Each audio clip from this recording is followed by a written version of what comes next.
Welcome to RAC solution. आज आप लोगों को बताएंगे क्रायोजेनिक्स के बारे में। क्रायोजेनिक्स क्या है? क्रायो जो वर्ड है ये ग्रीक लैंग्वेज से आया। ये वर्ड क्रायो मीन्स कोल्ड या फ्रॉस्ट। इसका अर्थ ये होता है, कोल्ड मतलब ठंडा, फ्रॉस्ट भी ठंडा ही समझो, बर्फ़ होता है। तो ये से आया है क्रायोजेनिक्स।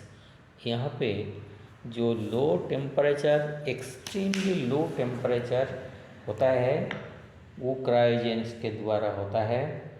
ये जो हमारा रेफ्रिजरेशन सिस्टम के अंदर एप्लीकेशन होता है, कभी कभी क्या है फिजिकल फिनोमिनन जो टेम्परेचर अप्रॉक्सीमेटली एब्सोल्यूट जीरो के अंदर आता है, इसको हम लोग क्रायोजेनिक्स कहते हैं।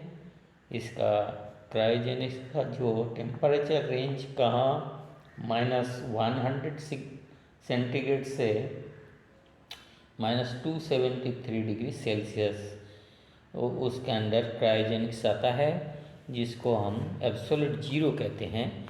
यहाँ पे आप लोग देख रहे हैं, ये जो थर्मोमीटर दिया है ये अपर साइड में 100 डिग्री सेल्सियस से अबव भी बहुत होते हैं। 0 डिग्री में वाटर का और फ्रीजिंग टेम्परेचर होता है, और एब्सोल्यूट जीरो बोले तो -273 डिग्री सेल्सियस और -460 डिग्री फ़ारेनहाइट। तो ये -460 इसको रैंकिन कहते हैं, और इसको हम लोग केल्विन कहते हैं।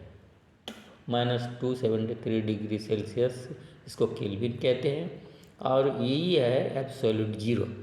तो रेफ्रिजरेशन सिस्टम में जो क्रायोजेनिक्स है, एकदम लो टेम्परेचर इतना तक आ सकता है, इसको क्रिएट कर सकते हैं। इसमें क्या बोल रहा है, इसका लिमिटेशन है वेपर कंप्रेशन सिस्टम के द्वारा प्रोडक्शन कर सकते हैं लो टेम्परेचर। कैसे है बोल रहा, जो फ्रीजिंग पॉइंट जो है कुछ रेफ्रिजरेंट है उसका -100 डिग्री सेल्सियस से भी नीचे है, जैसा साचस नाइट्रोजन, एमोनिया,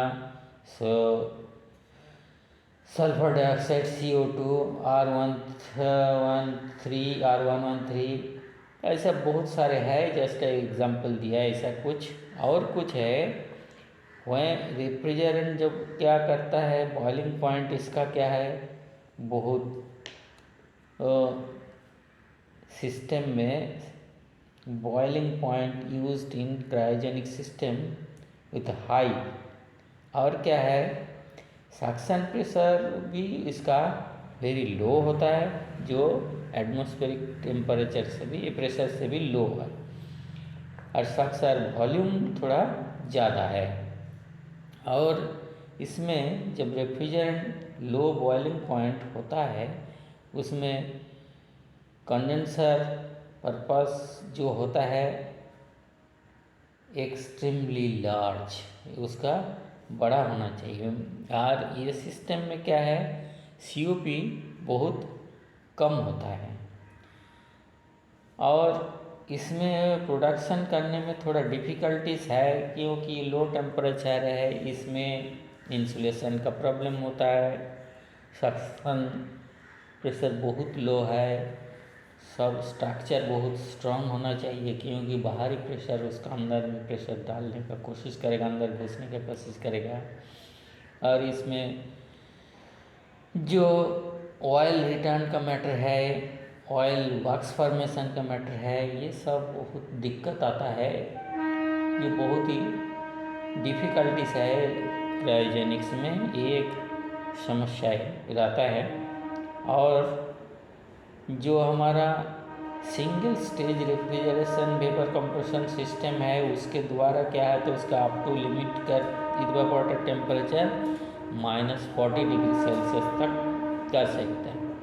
और 2 स्टेज रेफ्रिजरेशन सिस्टम जो अगर होगा तो उसमें हम कर सकते हैं डिफरेंट टाइप्स रेफ्रिजरेंट यूज़ करके भी अप टू -60 डिग्री सेल्सियस ला सकते हैं।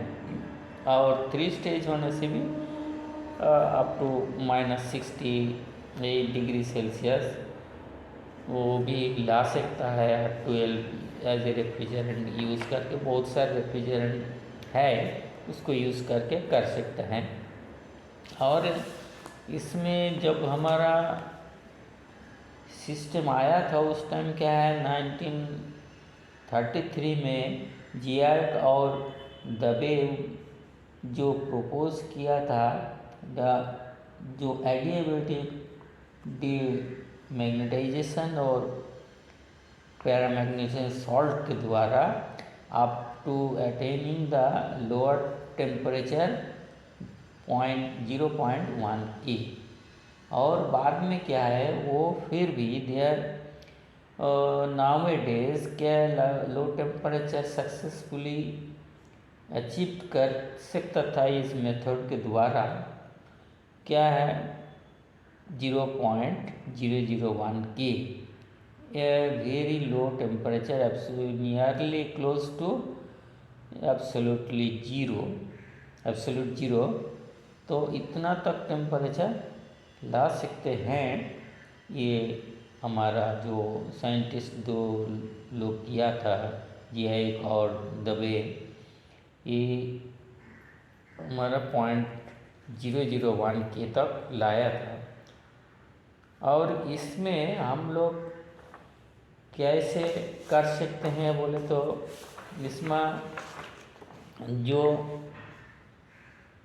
हमारा जो मेज़रमेंट इसको कैसे करेंगे, कौन सा मीटर के द्वारा, इसके क्रायोमीटर थर्मामीटर रहता यूज़ करता है इसको लो टेम्परेचर मेज़रमेंट करने के लिए कौन सा भी ऑब्जेक्ट का।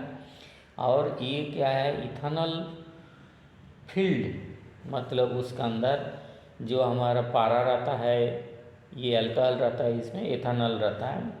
ये टेम्परेचर लो टेम्परेचर मेज़र कर सकता है। इसके अलावा और क्या है थर्मोकपल है जो वो भी मेज़र कर सकता अप टू 1 के टेम्परेचर। और दूसरा टाइप का है वेपर प्रेशर थर्मोमीटर है, वो यूज़ करता है 0.5 के तक। और रेजिस्टेंट थर्मोमीटर है वो मेज़र कर सकता 0.01 के तक। और ऐसा मेल्टिंग कार्ब थर्मोमीटर है जो वो भी मेज़र कर सकता 0.5 के तक।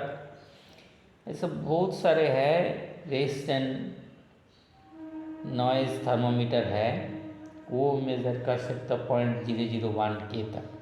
मैग्नेटिक थर्मोमीटर्स है वो भी मेज़र कर सकता 0.001 के तक।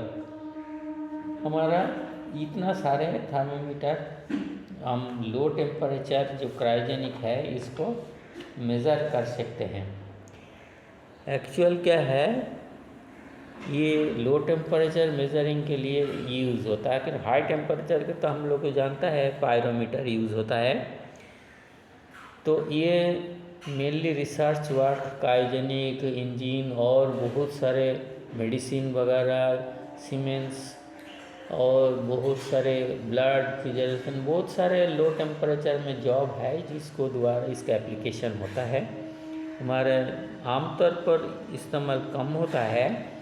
हमारा आमतौर पर जो रेफ्रिजरेशन है उससे ये थोड़ा अलग है, ये नॉन कन्वेंशनल रेफ्रिजरेशन है। ओके, ये है आपका क्रायोजेनिक्स।